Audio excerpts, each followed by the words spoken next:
tuned into the sounds of Urban X. Okay, first rip, off rip. Did you hear the Nas album? I did hear the Nas album. Yes. I thought it was dope. I did too. I agree. You know what I mean? Considering, you know, when I listen to an artist who's my age and older, you know, like 50 plus, I'm not looking for you to shoot na. I'm not looking for that. If you do that, you're gonna play yourself. Yeah. Leave the young dudes to do that. I'm looking for you to help me grow as an artist with the music I grew up with in the language that I speak. And it's incumbent upon the parents to say, well, hey, this was a guy from my era who stood the test of time, and so you can see the reference point from which hip hop came. And then you may ask your parents, Papa, this is Noble, Papa, I just heard Nas' album, and he was talking, and then I listened to some of my dad's music, a little shaky in them, and they mumbling, what happened? And then I could say, well, grandson, at one point the music was pure and good and wholesome and had intelligence to it. And then syrup, or they called it scissorp, came in, and now the brothers can't even speak proper English. Well, and then we have little Durkee and little shorty pants. Who got off on that album? And little shitbag pants and all the rest of them. Lil Durk got off on the album. Oh yeah, he did. And he got off on Drake's thing too. He did. Yeah, but you know, real quick, to the mumble rap thing. I'm not defending anything, but I will say, I think it was a big overreaction towards that. I broke it down. Yeah, you did. But it's just like all the rappers that everybody had such a problem with, right? When it was happening. All you had to give it was a year, maybe 2 years. Right. And the fad, especially in music, it goes so fast. But a lot of these people get caught in the moment. They don't understand trends, fads, and the way I tried to break it down was it had to reach. It saved hip hop. And when I said that, people, why? I said, because it got so bad, brothers went back in the booth and said, oh, no, hell no. This is what we listening to. And everybody's bars, I forget what albums came out of that. It was a series of... Damn came out, 444 Kendrick came Lamar, out, yeah. A series of... A lot of them. Dope albums came out as a result of that. So when you understand trends, peaks, and valleys, and then, of course, me being the metaphysician I am, I went behind the scenes and explain to you what the hell that was. Yeah. And then I had Cambada here, who kind of also explained what that was. You know what I mean? So some other weird things happened, you know, with the Nas album. First of all, like I said, I thought it was dope. Yeah, I thought it was a great album. What's up with your man Jay-Z? Dude, I thought it was obvious 2 years ago with the Kanye album, and then they released Everything Is Love like this on a Saturday. Yeah. You know what I'm saying? So I thought that was corny. But when I forgot who broke it down, like I'm giving you the list right now. Stillmatic drops December 18th, 2001. He drops the Unplugged album the same day. Streets Disciple drops November 30th, 2004. He drops Collision Course. I guess that was the rock album with Linkin Park or whatever, whoever they are. Nas' Greatest Hits drops November 6, 2007. He drops American Gangsta. Nasir drops June 15, 2018. He drops Everything Is Love. And now this is the Lost Tapes 2, dropped July 19th. 2019, and Beyonce and Jay-Z dropped The Lion King.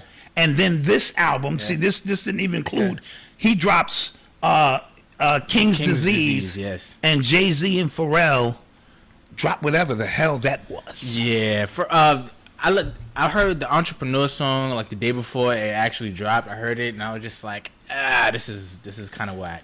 And then I saw the video, and the video saved it a little bit. I get the imagery, I get the positive, and again, we're black businesses, so we're on that. Like, oh, okay, that's dope. Great stuff. But then the song, it was just... And even the video was out of sync because it kept saying black men, and they were showing all these black women. True. So whoever was directing the video still, I ain't think about in their effort to show as many black women as they possibly could. Well, because it would have got like 30 think pieces on Twitter. If no, I understand, women, but maybe in the chorus they shouldn't have been saying black men. I'm just telling you, usually you get the song and then you write the video based on the goddamn song. So I want the lyrics or the hook to synchronize with what you see. Yeah. I kept hearing black men, and I kept seeing black women. And I kept saying, okay. And then it happened again on the next hook. I'm like, okay, something is twisted here. Now, allow me to reintroduce myself. My name is Dot. Okay. Okay. D to the OT. All right. Used to move that in the OT. Okay, here we go. Okay, I still have to say I'm in a great mood. It's a Saturday.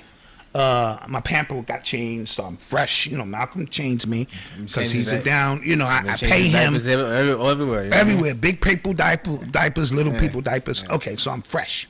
Baby powder and everything.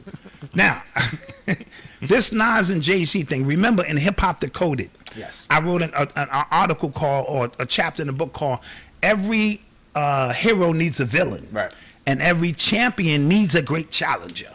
So, and I was writing that, speaking about what would Muhammad Ali be without Joe Frazier, right? And what would all of these artists be without an opponent, an adversary? This is an adversarial realm we live in. This is the realm of polarity, right? Hot versus cold, good versus evil. Right. You know the scenario.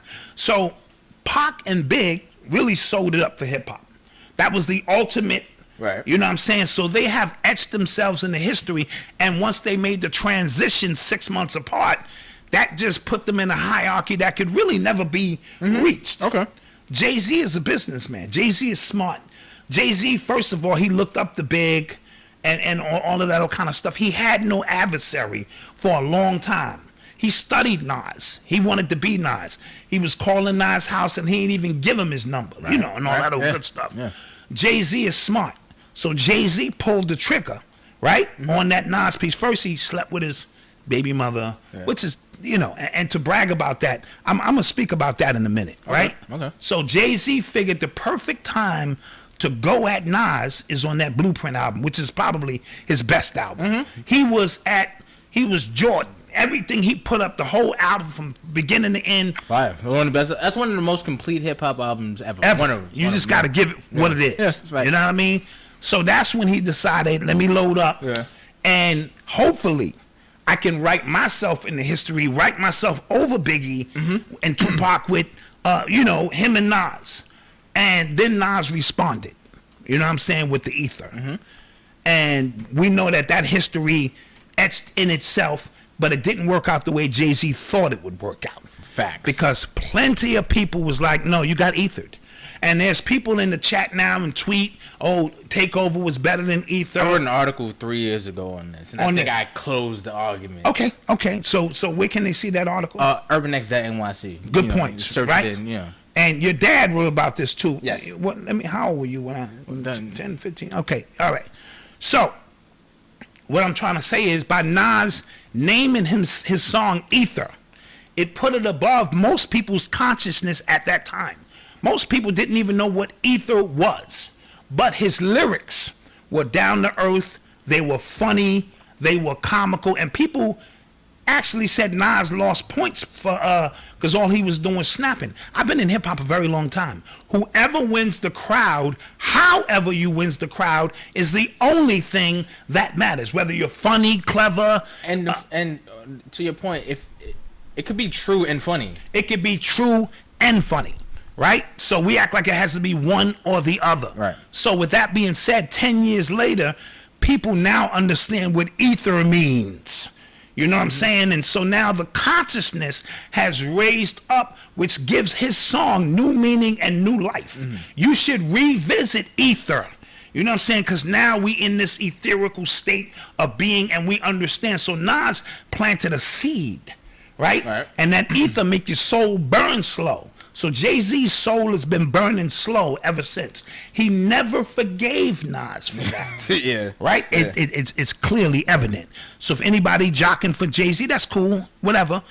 All I know is I just named 6 albums that dropped on the same day. A coincidence? I don't think so. Coincidence is like two different things, like co-author, co-writer. It's usually 2.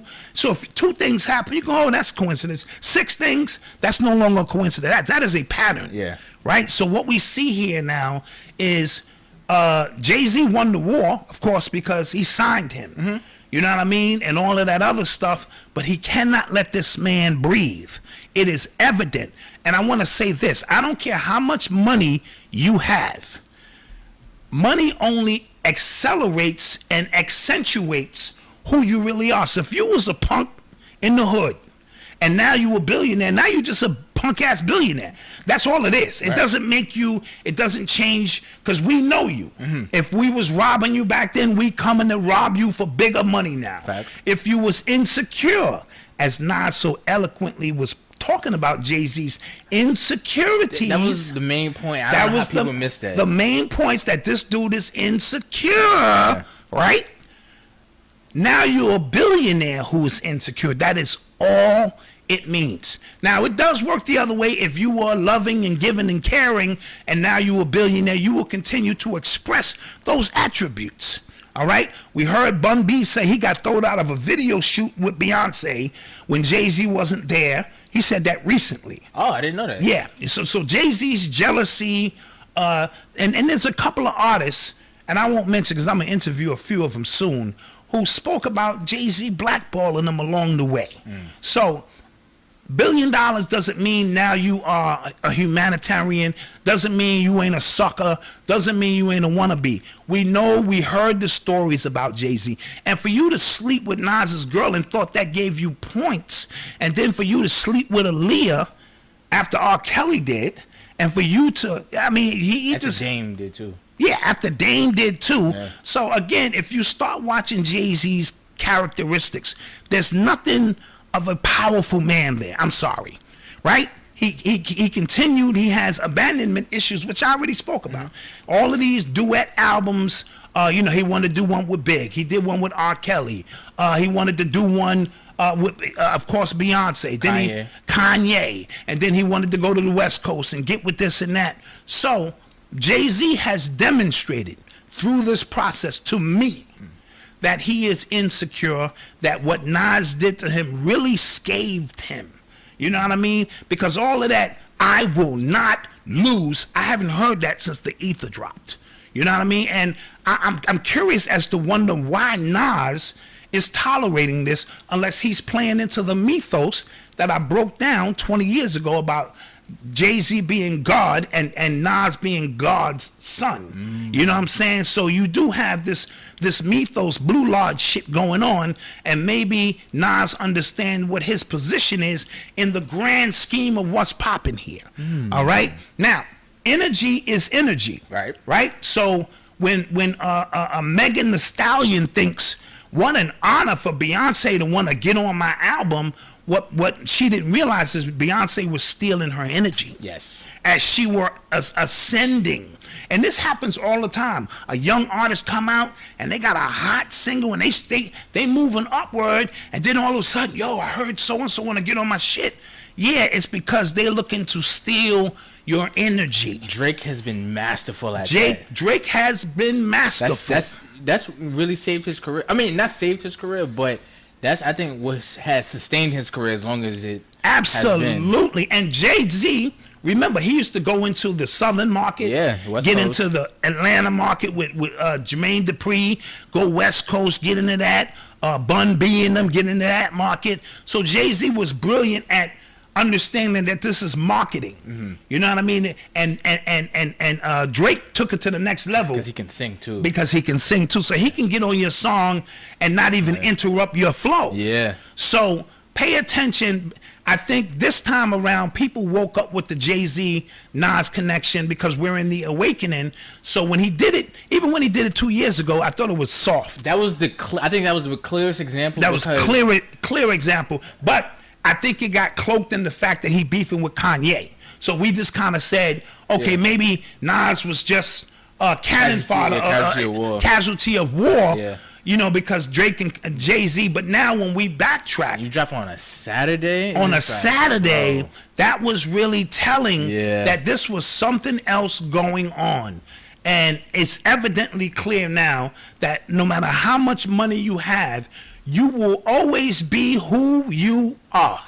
And if this ain't evident and proof of it, I don't know what is. He named his book Decoded, and you don't have to tell me that wasn't direct shot at Hip Hop Decoded. I already know.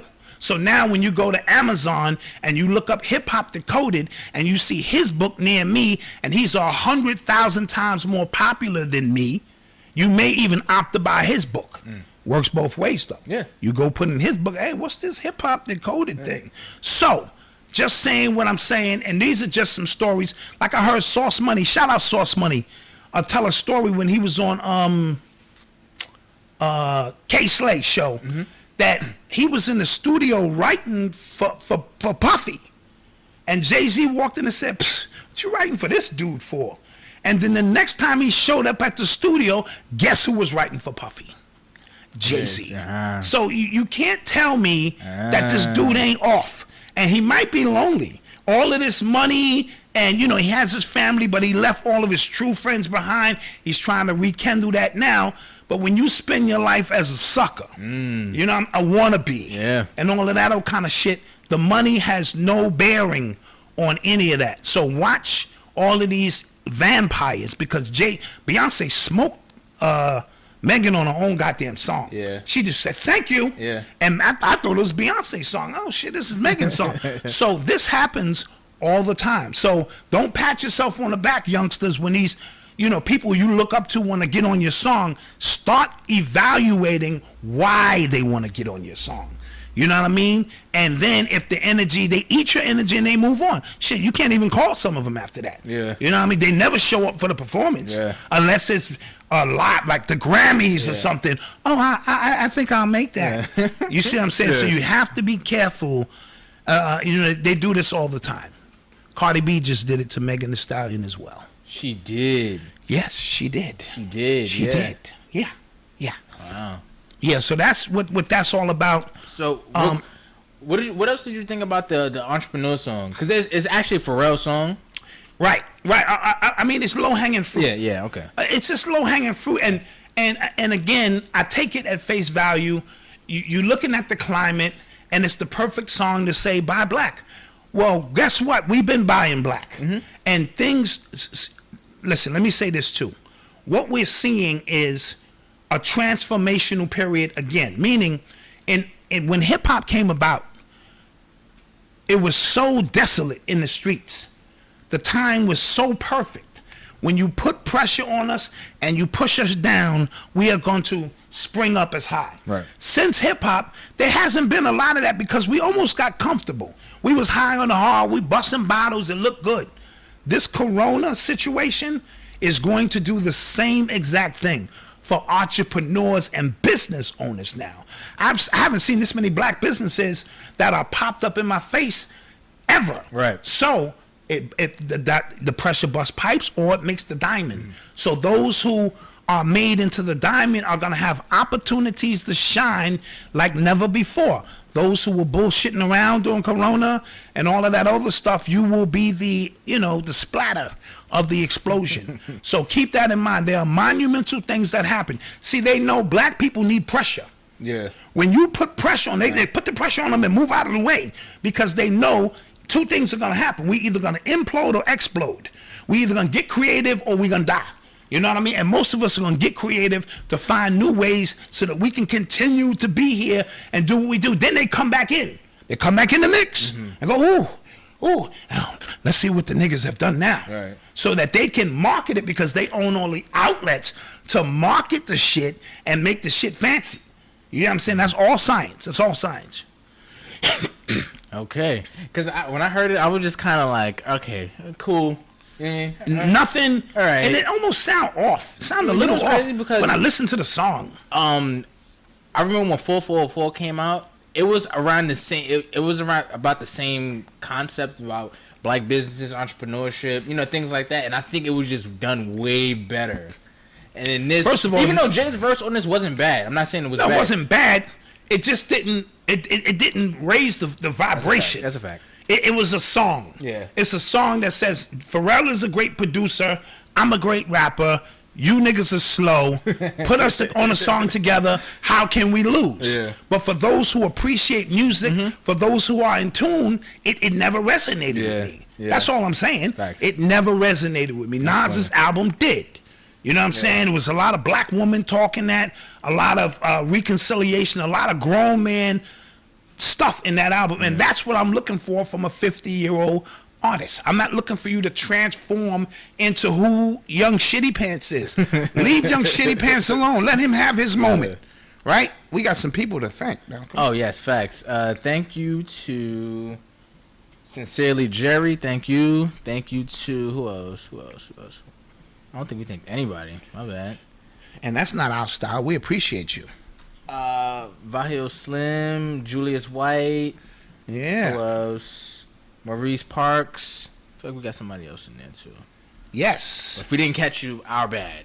Our bad. We love you, and we truly appreciate your support. All facts. Especially on a Saturday when, you could be doing anything else. So with that being said, that's my take on the Jay-Z Nas situation.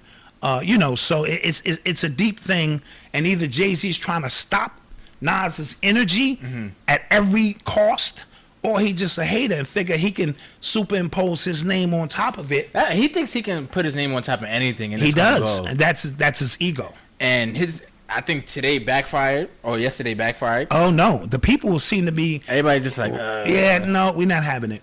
We're going to give this Nas album the love and respect it deserves. Another thing, before we move on, we're in a time where you don't really get a time to appreciate an album the way we used to. Very true. When I grew up, you lived with an album for 6 months because it wasn't a lot of artists dropping, so you can get into Paid in Full for 6 months or Big Daddy Kane, Long Live the King, whatever the album was, and really, really digest and appreciate it. And then them artists came in on the Billboard charts at 87 and climbed based on word of mouth and the quality of the album.